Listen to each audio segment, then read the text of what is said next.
CBS Utah presents the Governor's Monthly News Conference, an exchange between Utah reporters and Governor Spencer Cox.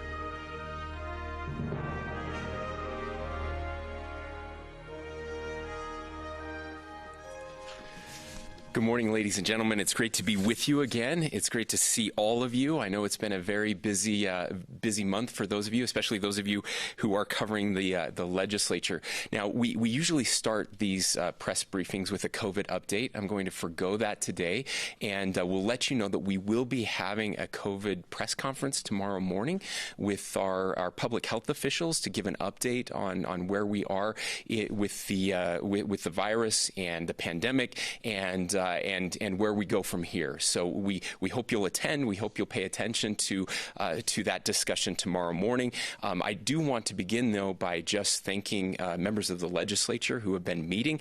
We're in the middle of the 45-day session. Actually, we're towards the end of the 45-day session, thankfully. We have about 2 weeks to go. I know how challenging it is for legislators and their families. It's been a great session so far. I'm assuming you have a few questions to ask about the session, and I'll be happy to answer those, and we might as well jump right in. So I'll open the floor for questions.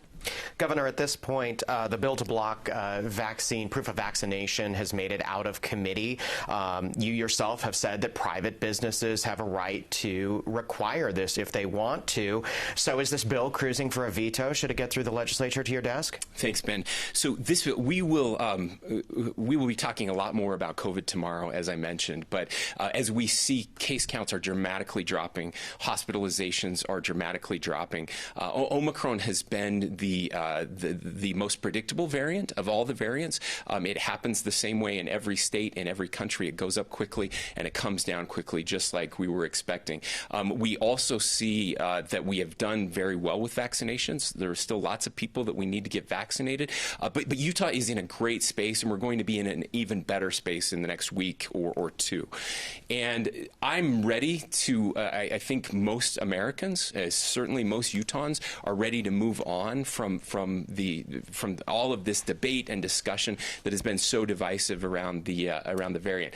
I'm ready to be done with all COVID bills. We have passed many COVID bills in the past that have dealt with some of these very controversial issues. I feel like we're in a very good place in the state.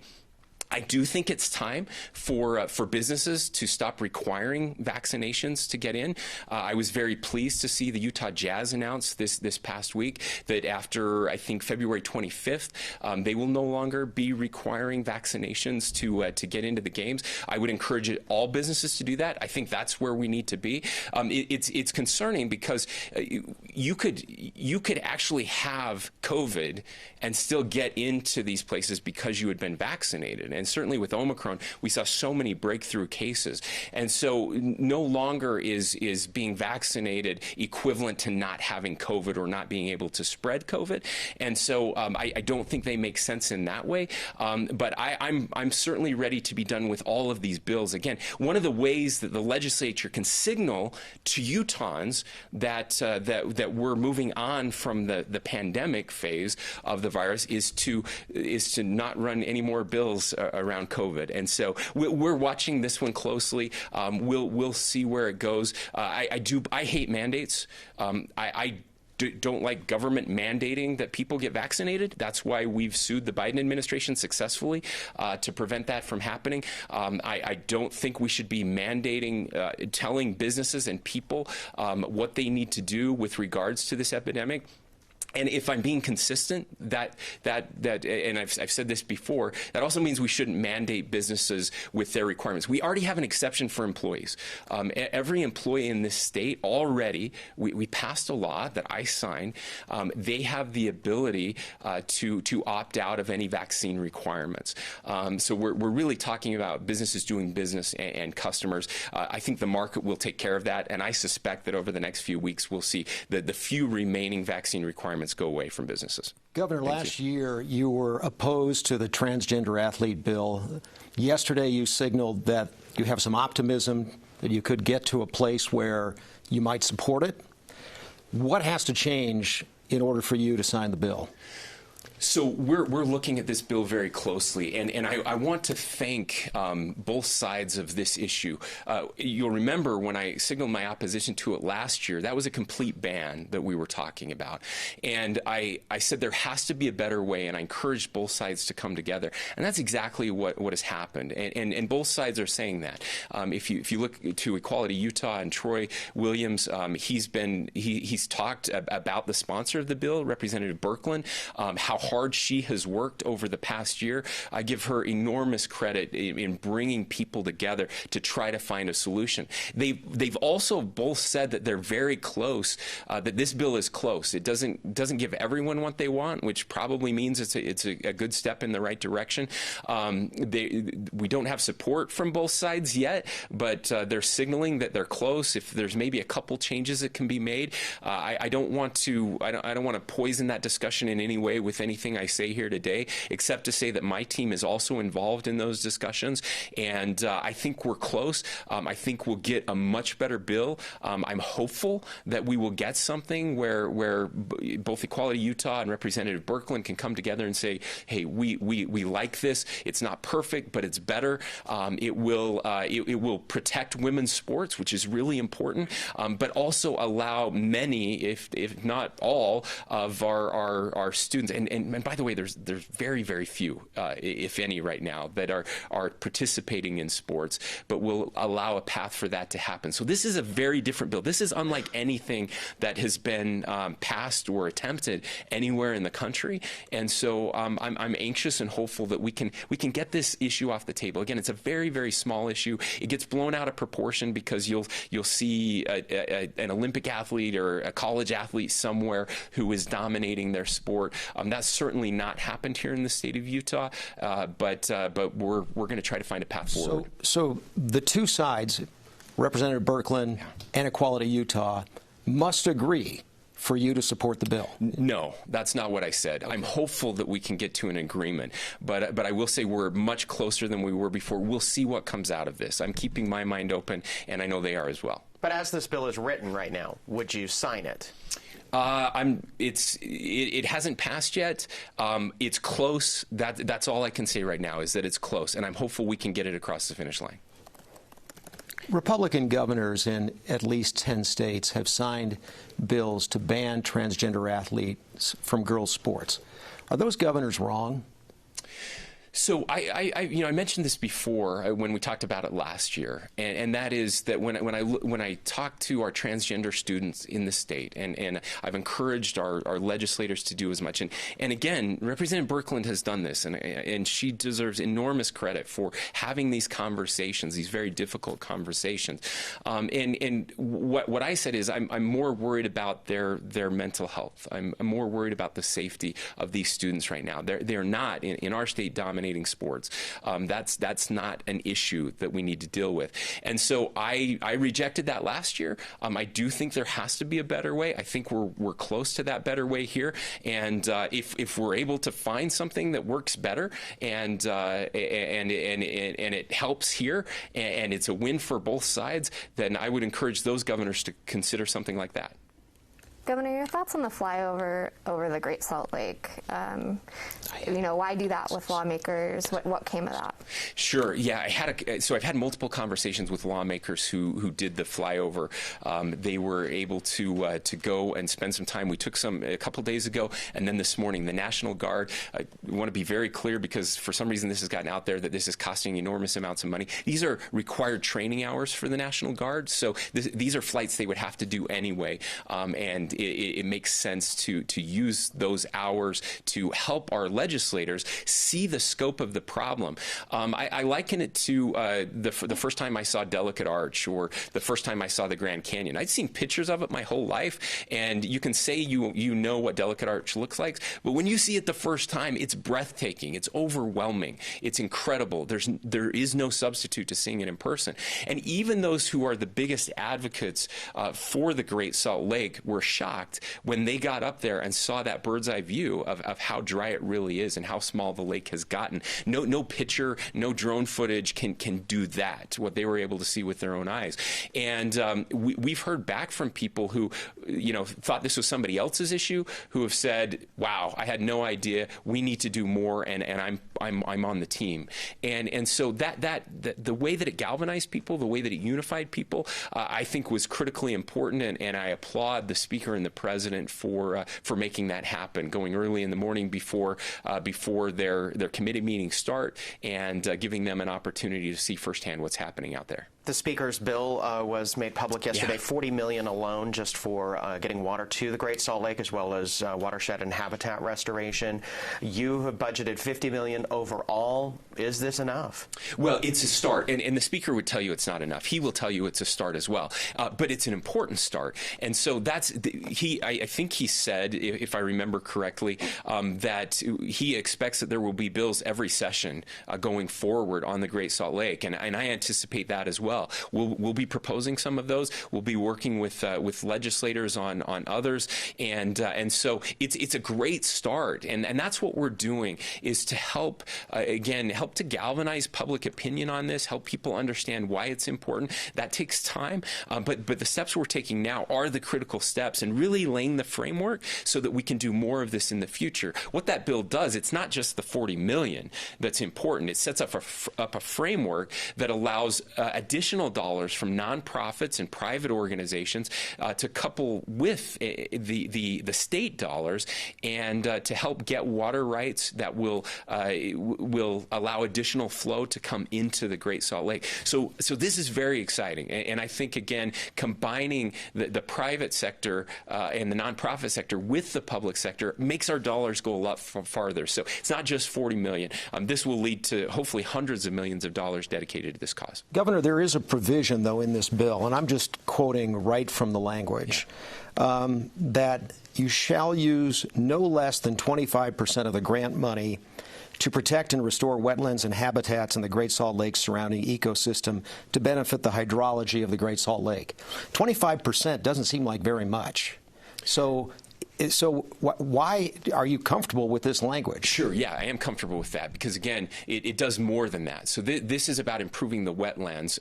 Other of that will go to actually buying the water rights that just come directly into the lake. So it's a huge start. It's something, honestly, a year ago I didn't know if we'd be able to get done. So to know that we have the Speaker running this bill, that's a really good sign for us. The Speaker doesn't run a lot of bills that fail, and so I'm excited about the direction we're headed. What about the investments that this new entity would be able to make? So it sounds to me, just reading the bill, it sounds to me like this entity will be able to invest the money, and some of that may be state money. Yes. And to realize some sort of return that would be put back into this process. Yeah. You're good with that? Yes. So what will happen is water rights will be purchased, and then that water will be dedicated to the Great Salt Lake. So water rights now are purchased to use in lots of different ways, right? Used in homes, used in developments, used in businesses, used in agriculture. But these particular water rights will then be dedicated directly to the Great Salt Lake. So they won't be used for anything except to replenish the Great Salt Lake and improve flows. Now, there are other bills out there that we're working on as well. This bill just came out yesterday, but we're very excited about this concept. It's a concept that's been around for a while, but we've never used state money for this type of idea, and I'm very pleased that it's getting so much support. Does that not open the door to other entities than investing state money? I mean, my impression is that could be done in a myriad of different ways. Sure. And is that problematic? No, it's not problematic. Again, it's a really good thing. And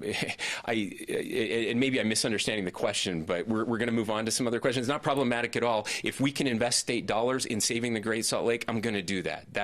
I think I've been pretty clear about that, and I don't see a problem with it at all. So how do you feel about islands on on Utah Lake now? Well, that's a whole other issue. Certainly, there are some proposals around that. There's a lot of concern that's coming. We're watching that process very closely. We do need to do work on Utah Lake. There's no question. Utah Lake is a disaster right now. It's our most underutilized asset. It's our most underutilized resource, and every year we have major issues with Utah Lake. There has to be dredging, and it's incredibly expensive. And so the question is, how are we going to pay for saving Utah Lake and making that happen? This is a very novel idea, but again, there's a lot of pushback on that. A lot of environmental concerns. So we will look at those closely before any decisions are made. But everyone also agrees that something has to be done with Utah Lake. The controversy is over what and how to pay for it. Governor, we've been asking a lot about certain bills, but for you this session, what needs to be voted on? Oh, wow, great question. So there are several things that are important. So water bills, as I've stated for several months now, there's a suite of bills that are going through, and they're in various stages of the process. They've all been voted on successfully in committees, in the House and the Senate. We just need those to move through. These are conservation issues that are important. Representative Spendlove is running some of those. We have some education bills that we're very passionate about. Senator Ann Milner has been running bills around an initiative, a third grade literacy and reading initiative that is very critical to our state. The optional all-day kindergarten as well, something that we're very excited about, giving parents that option, not mandatory, but optional, and being able to fund that and pay for it. So those are bills that we're working on, and then there's work going on around the price of housing in our state and the supply of housing in our state. And those negotiations are still occurring, but we really want to get those bills across the finish line. Just double checking. So conservation, education, house supplies, you think those are the three biggest issues that need to be tackled this year? I do. Yes, correct. Governor, the UEA also mentioned those bills as their priorities, but President Heidi Matthews said that there's so much distraction on nonsense that they're not able to work on those. Are you worried at all about the prioritization of the legislature? Sure. I wish they would let me prioritize the legislative bills that are out there, but that's not how it works. And it's called sausage making for a reason. It's very messy. Every legislator has a right and an opportunity they feel their bill is important. They have a group of constituents that feel their bills are important. And so the messy stuff is part of the process too. But I always ask people to judge the legislative session not by what is proposed or what is debated, but what ultimately ends up passing and is signed into law. And so, yeah, there are some messy ones out there. I mean, you specifically mentioned teachers, and there are some bills out there that are controversial, and I just want to say to our teachers and the things they're worried about. There are some good ones here, as you mentioned, that they're very supportive of. Some that they're not supportive of. I want to make sure that we are taking care of our teachers. We're very proud of the fact that Utah was one of the first states to return to in-person learning. We now realize, I think we realized it earlier than many other states, how critical that is. Now we have Democratic governors who sound like Republican governors who are demanding that kids have in-person education. And we did that here. One of the first states. We don't have the same education loss and gaps that other states have because we open schools. And sometimes as politicians, we kind of pat ourselves on the back for that we made this happen. We did not make that happen. Teachers made that happen. Teachers were the ones that bore the brunt of making sure our schools were open. Teachers were the ones who allowed for in-person learning to happen. Teachers are the ones that prevented that gap, that learning gap that we're seeing in other states from happening here, although there's certainly some of that here. And teachers, like many other professionals right now, are not feeling great. They're struggling. It's been a long 2 years. It's been a difficult 2 years. We had a teacher shortage before the pandemic. I seriously worry. I hear so many teachers saying, you know what, I'm tired. I've had it. I want to move on to something else. And so that concerns me.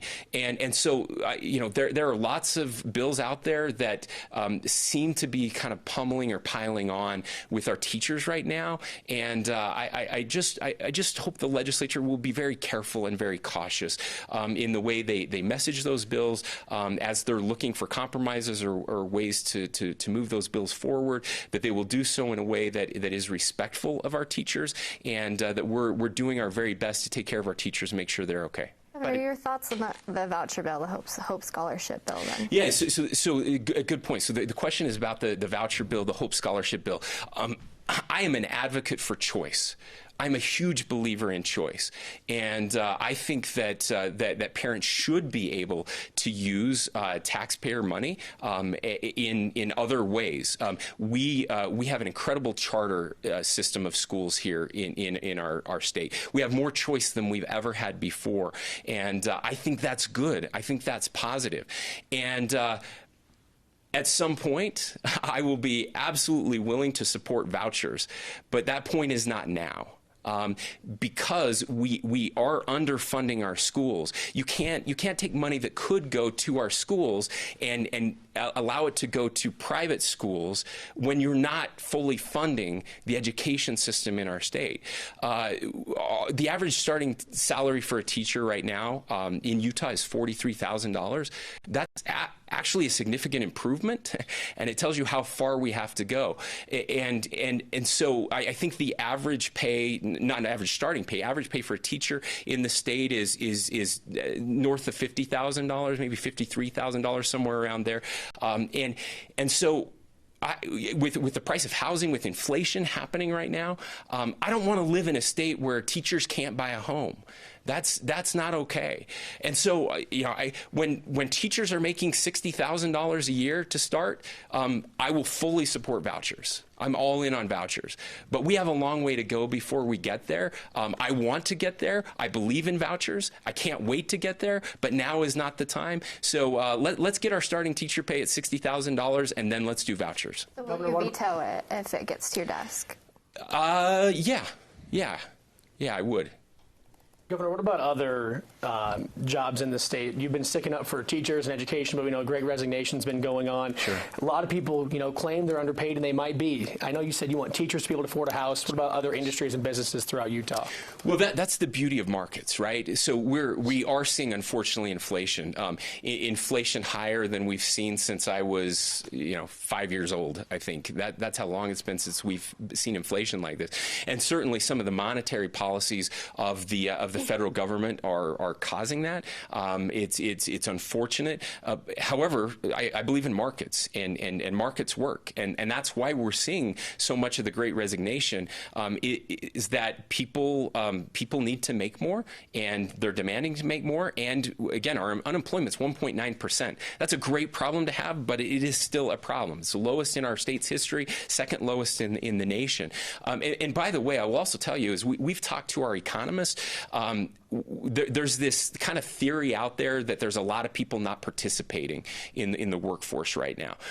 That is true in many other states. It is not that true in Utah. We've gone back over the past 25 years. We looked at our highest workforce participation rate in the last during this century, and what we found was that we are very close to our highest participation rate when you adjust for age. So you have to stratify by age. In the early 2000s, when we saw our highest participation rate, we were younger then. So you're going to have more people who are retired now because we're a little older than we were back then as a population. But when you adjust for age, and this was over a month ago, we were only down about 10,000 people from what would be our highest participation rate ever. So that's 10,000 people. That can make a difference for sure, but it's not a huge number like most people expect.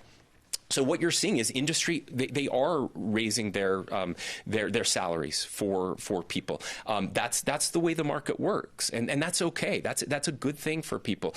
Now, government also, though, has to participate in the labor force, right? We have over 20,000 employees here in the state of Utah, and so we have to be able to match that. That Great Resignation isn't just happening in private industry; it's happening in the public sector as well. And so we have several several jobs that are well under market in our state. We did a statewide survey of every job, and we were able to find the places where we had the biggest gaps versus market rate. We've supplied those numbers to the legislature, and we've asked them to help us get people back to where they are, so that we're at least competitive with market. We will never be at or above market, but we need to at least be competitive with market, and that will allow employees to stay here and to do the things that they want to do, to be able to buy homes and raise families, and so we're expecting significant raises for many, if not most, of our employees this year. Governor, what's your stance on Representative Phil Lyman's bill that would change Utah's mail-in voting system? Well, both the Lieutenant Governor and I have been very clear on these issues for a long time. I mentioned it in my State of the State address that we're very proud of the record that we have in Utah when it comes to voting and secure voting. So I agree that we have to make sure our elections are secure. As Lieutenant Governor overseeing elections for 7.5 years, every year we supported legislation that improved the security. We learn every year. Every election, we get together with the clerks, 29 clerks who actually run elections in our state. We oversee it, they run it, and we find out what worked, where they had some struggles, and then we encourage legislators to run bills to fix those problems. There is another bill this year. It's Representative Hawkins' bill. It was substituted out and passed yesterday or the day before, and it has the blessing of the Lieutenant Governor and all of the clerks. It improves and enhances security for elections in our state. But voting is a constitutional right, and I'm not in favor of bills that make constitutional rights harder. We should be proud of the way we do elections in this state. We are a model for the nation, and we believe that will continue. And so we don't support that bill, but we do support Representative Hawkins' bill and the changes that are involved there. Okay, that's all the time that we have for our television broadcast. Thank you so much for joining us for the Governor's monthly news conference. Okay, and we're going to continue with streaming the conference, and I would like to introduce Corrine. She's a student at Judge Memorial High. She's part of our PBS NewsHour Student Reporting Labs. So, Corrine, go ahead with your question. Thank you. So, pardon me if you've already mentioned this, but you said that $40 million is going towards increasing flow into the Great Salt Lake. We've not necessarily had an amazing year regarding snowpack, and ultimately that feeds a lot of the Great Salt Lake. So there's not going to be necessarily going to be extra water. So you may have to buy other people's water claims. If they're not willing to sell their claims, where is the extra flow going to come from? And at some point, will the state need to reconsider some of the established water claims on the Bear and Jordan River, and or stop any future claims on water rights to protect the state's claims? Thanks, Corrine. That's a very good question. So, yes, we do know that there are people out there that are willing to sell their water rights. We've had some of those conversations. They're ongoing, but we feel very confident that there will be a very large amount of water claims that will be sold, and many of them at reduced prices. Some of them will even be donated to allow this to happen. We've talked to some very big users, and they're interested in this as well. That's one of the reasons that this bill is moving forward. So I'm not worried about that piece of it. Certainly, when it comes to drought and where we're going, we have to keep looking at this. I do not foresee a day where we will take people's water rights away from them. That's not how we do things in the state of Utah. That's never where we're going. But we certainly need to look at what is going to happen additionally on those rivers and tributaries. What does that look like as we continue to grow? And part of that is this conservation piece as well, right? If we can reduce per capita water use and do that in homes. If we can do that with agriculture, we have another bill out there that will help significantly reduce the amount of water that agriculture is using and still get the same yields. Then we can have more growth in those areas. But if we can't, then the future of that growth and new claims moving forward will certainly have to be examined. Do you think the legislator will be willing to put restrictions on the amount of water per household? Do you think they'll? Yeah. be open to that idea? So what we're seeing now, and what some of these bills that we're running now, first of all, is to have the state use less water. So we're one of the big water users, and so we'll have reductions placed on us on how we use water and have to be more efficient. So that's the first. That one's definitely going to happen.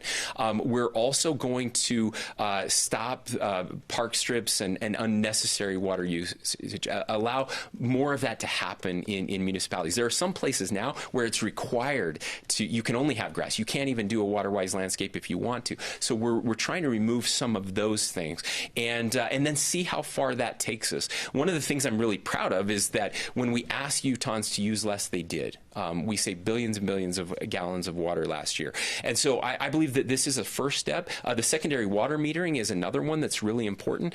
Getting those water meters on those connections has, on average, about a 20% reduction just by metering it, not even charging more, just so people can see how much they're using. That has a significant decrease in water usage. So what we'll do, and what we do every year, is we will look at where we are, we'll look at what happened, how successful these were, and then if we have to take another step, we will. And usually we do that. We try to do that in a positive way, right? By rewarding people for using less instead of punishing people for using less. But certainly we have to look at the true cost of water. That's also another. If we're subsidizing water usage, then we're incentivizing the wrong thing, right? So that's another thing that is certainly on the table. Some municipalities are looking at this already: the true cost of water and the true cost of growth. We do have every year, almost every year, especially in dry years, we do have some municipalities who don't issue building permits because they don't have enough water.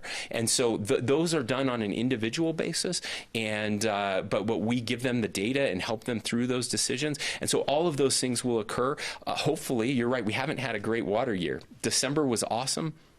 January was terrible. February has not been great. We are seeing a little bit of a change. We were able to get some yesterday. But if we have anything less than an average year, we will be in as dire a position as we were last year. Okay, I'd like to go to a remote reporter for a question. Sonia with KUER, go ahead with your question for the governor. Hi, Governor. Wanted to briefly go back to the discussion we were having about some of the education bills.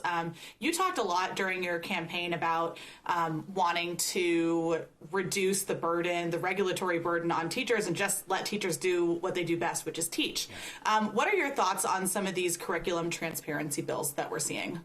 Sure. Thank you for that question. So I think it's important to state that there seems to be this fight happening nationally between parents and teachers, right, or parents and schools. If there's one thing I lament the most about where we are right now in our national politics, it's that all politics is national. So if something happens in Virginia, everyone assumes it's happening here. I think that's a huge mistake. And I want to be very clear at this. Parents absolutely have the right, it's foundational, to be involved in their child's education. There is no question about that, which is why we do have choice and why I support choice. And so we have to make sure that parents are engaged. For years and years and years, for my entire life, what I've heard from teachers is they want parents to be more involved in their child's education. That's not controversial. That's just a fact. Every teacher I've ever known has said, man, I wish, we go to parent-teacher conference or have a conversation with a teacher, and they say things like, hey, I wish every child was as engaged, or every parent was engaged in their child's education as your family is.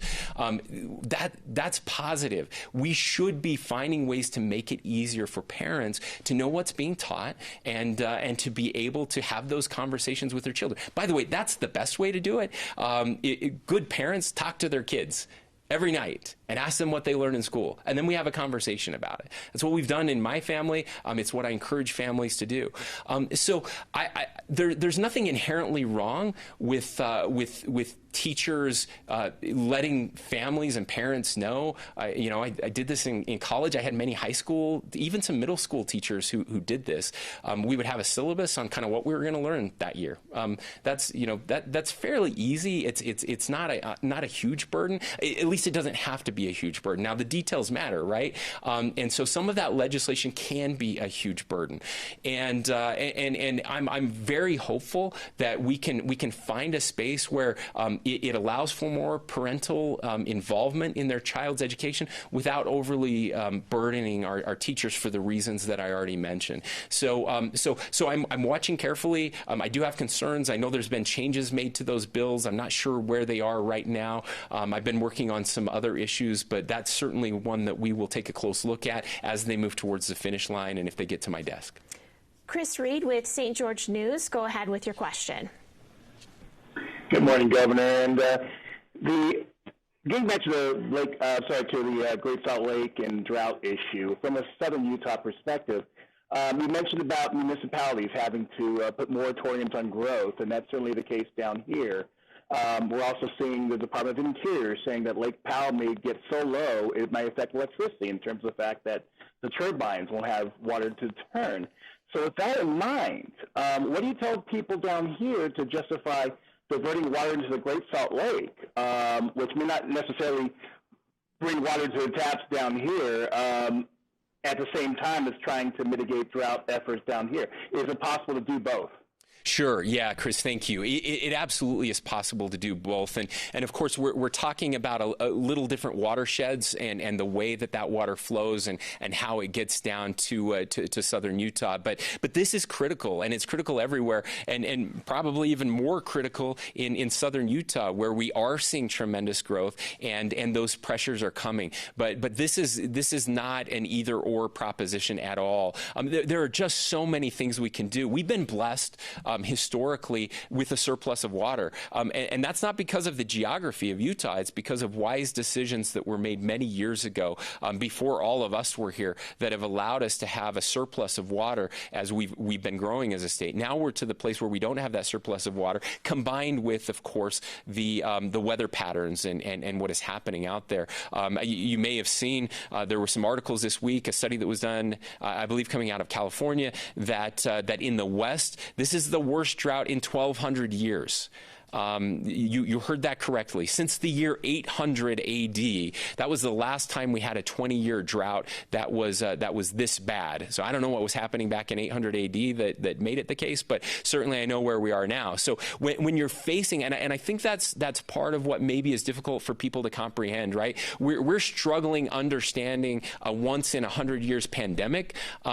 You layer on top of that a once in a 1,200 year drought. That's difficult for any of us to really comprehend, but it is serious. And so there's so much more that we can do. Every single one of us plays a role in this. There's much more that the federal government can do. We're working with them with our watershed restoration projects.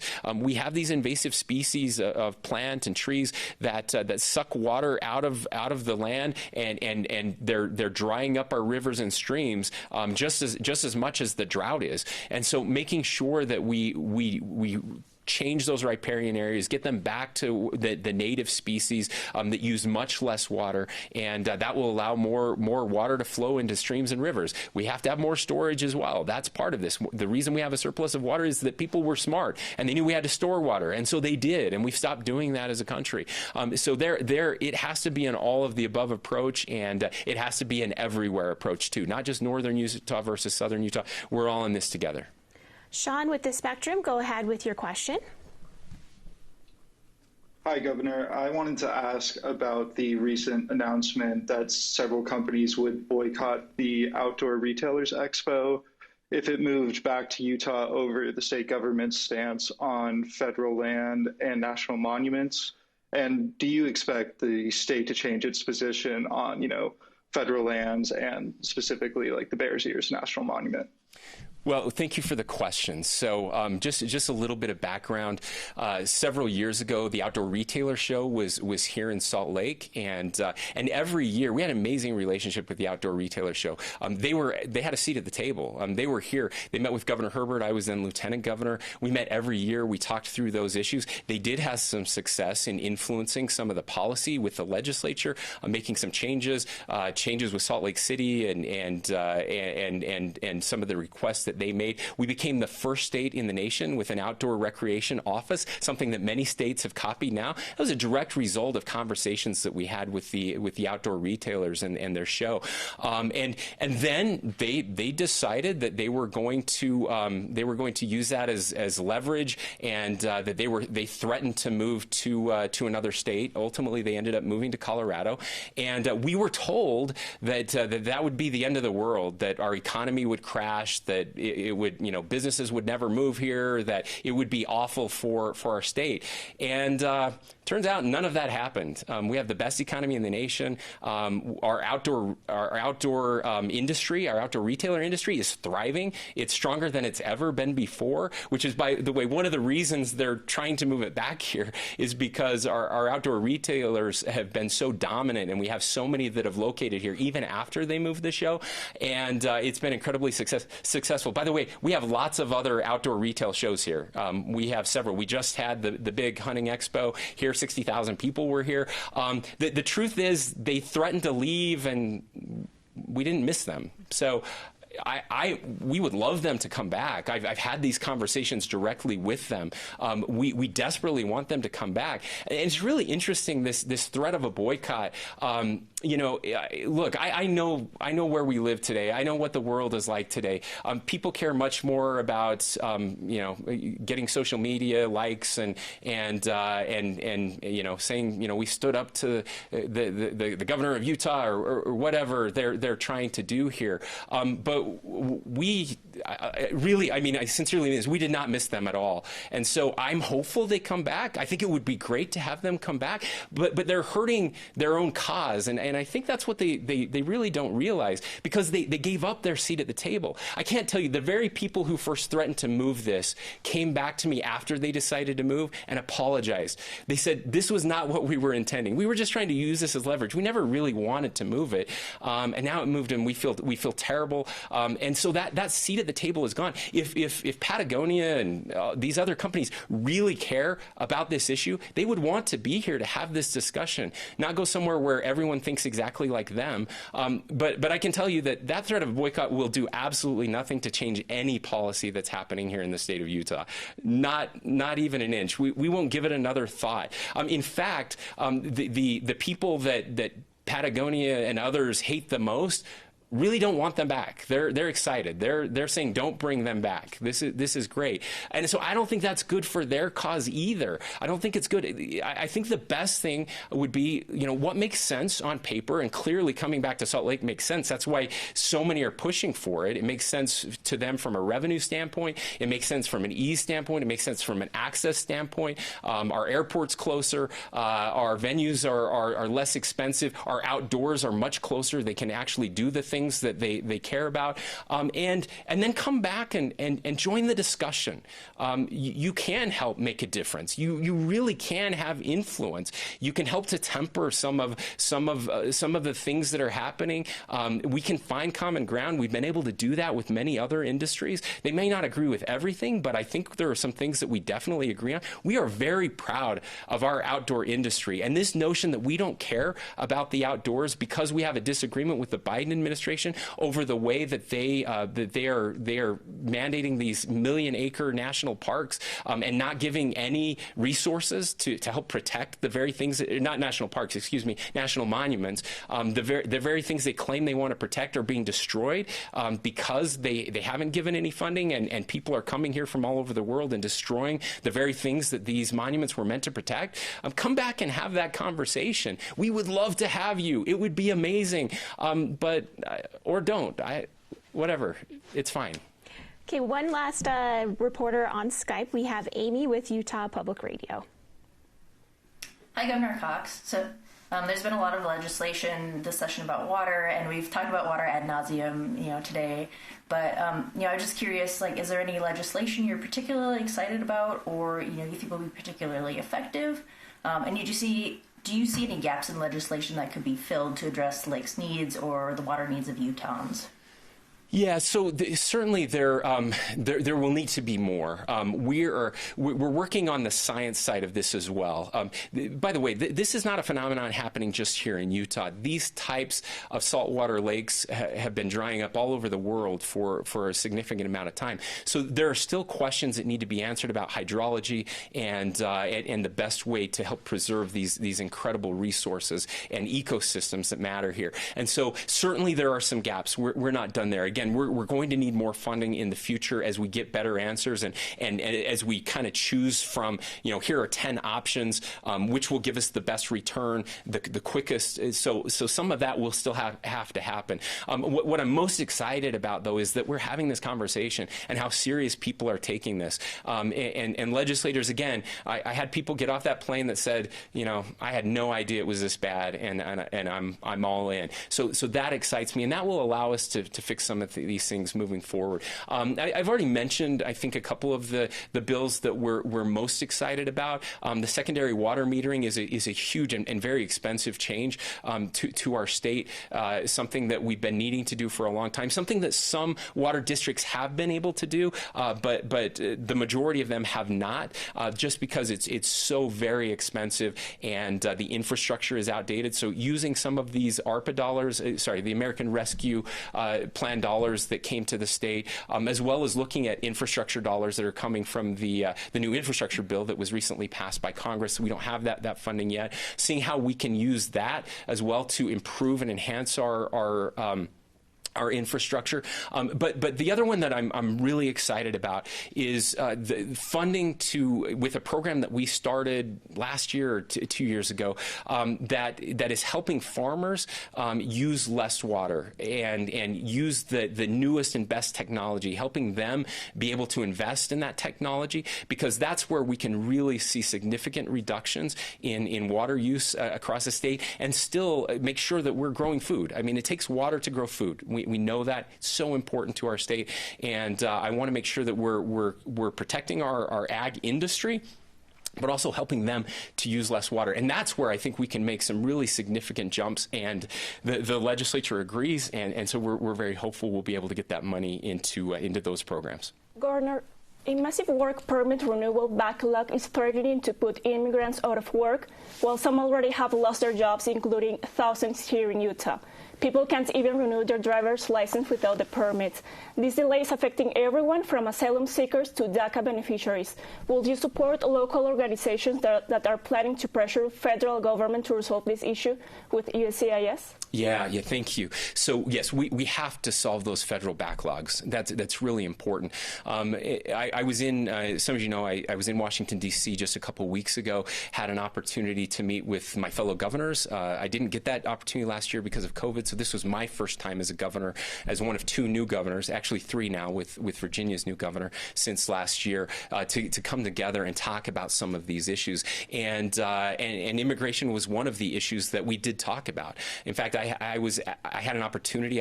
When I met with the president and vice president to ask the first question of them, and it was a question around immigration. And it's amazing to me that this is one of the most controversial issues that Republicans and Democrats actually agree on. It's the politicians who don't. Democrats agree that we need to secure the border, and Republicans agree that we need to fix immigration, legal immigration, and make it easier. Just fix all of the issues that are the backlogs are part of that. I sent a bipartisan letter. We initiated it, had Republican and Democratic governors from all across the country that we sent to the administration asking for help with J-1 visas and other visas that have allowed workers from other places to come. That's part of the labor shortage that we're facing right now. We, especially at some of our recreation areas in the state, at our ski resorts and in southern Utah, there's a significant need for those workers to come in, and we've used them very successfully in the past. And so to have again Republicans and Democrats agree on these issues and fixing those backlogs is one of them. Governor, can I ask about liquor legislation? Excuse me. The omnibus liquor bill is advancing. It removes half of these popular hard seltzers from grocery and convenience stores, sends them back to the DABC, grants no new bar licenses, something that I know that your administration has pushed to have more of. So how do you feel about this bill? Well, it's there are some good things in the bill, some bad things in the bill, I think, but these are always big discussions. They happen during the course of the year, trying to find that the right balance in getting there. Yes, we would like to see some more of those licenses. They're not included in the bill. As governor, I don't have the ability to write into legislation. I can only veto legislation, and so we won't be vetoing this. It's still not through the process yet. There's a potential. I know there's discussions about some potential changes happening in there. I don't know if they will or not, but it's you know, I'm not 100% happy, but I'm not 100% upset with it either. So I think we're in a decent spot. Governor, your thoughts on the film incentives bill that's making its way through, and we've heard news that Kevin Costner is looking at Utah for 5 movies if that bill passes.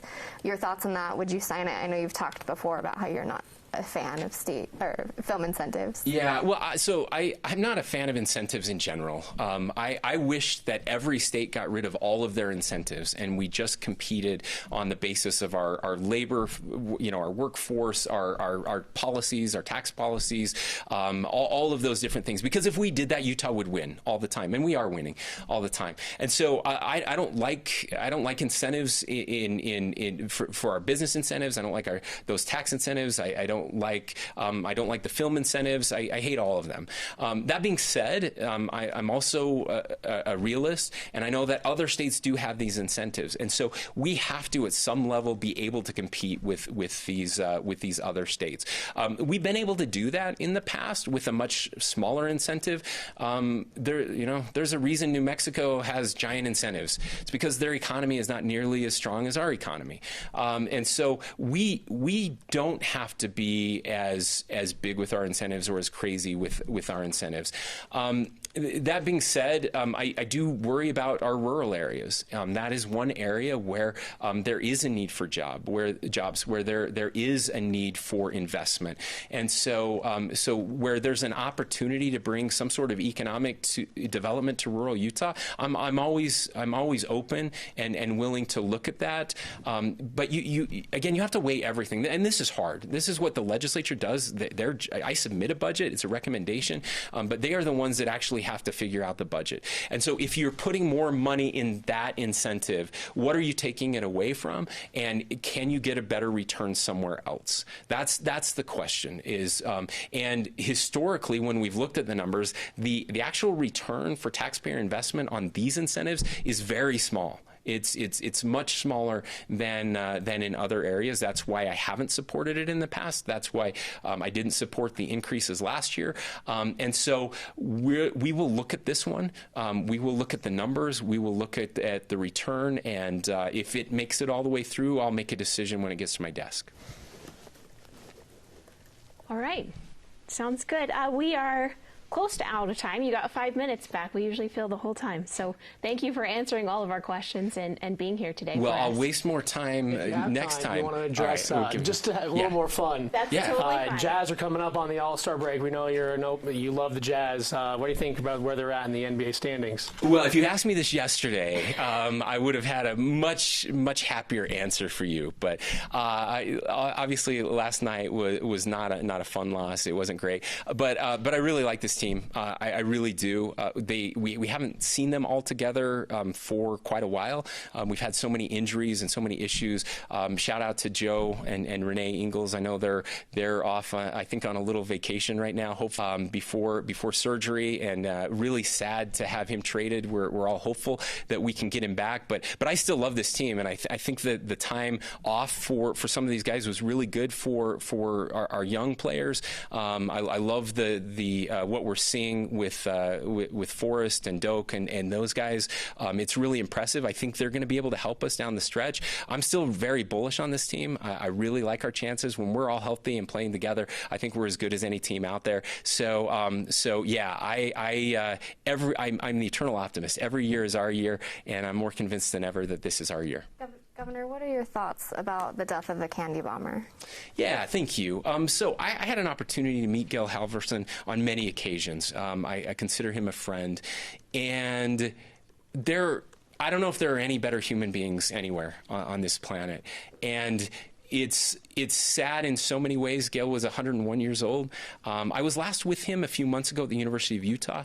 I believe it was a Veterans Day event that we were at together, and it was incredible to see him. Every time the flag came out, or every time there was an opportunity to salute, he was in a wheelchair, could barely get up, and he was getting up. There was no way he was not going to stand up and salute, even if he couldn't raise his hand all the way to his forehead. He had two people that would run and jump and help him out of that wheelchair so he could salute. He and I spent a few minutes talking to each other, and he would tell you that he lived an amazing life, 101 years of pure joy and bringing joy to others. I thought it was very appropriate that I learned that he had passed away last night, but they asked us not to share it with anyone because his family members needed to be notified. So we couldn't say anything last night. And the first thing I saw publicly, maybe it was out elsewhere, but it was from the German embassy. And I thought it was incredibly appropriate that it was the Germans who recognized him first, and how much they love him still at a time of incredible darkness. And we're seeing some of those dark clouds again gathering in Europe, that he was able to bring joy to so many, and he brought joy for the rest of his life. He brought joy to me and to Utahns and people across the world. And so my heart goes out to his family. I know he's happy right now. I know he's up there handing out candy behind the pearly gates somewhere. So he's in good shape. I don't worry about him, but I hope that we can use his example, and I'll be better people because of it. Thank you for your time. Good luck. Hang in there the last couple weeks of the session. Hopefully we'll all survive. Thanks, everyone. Thank you. Thanks, everybody.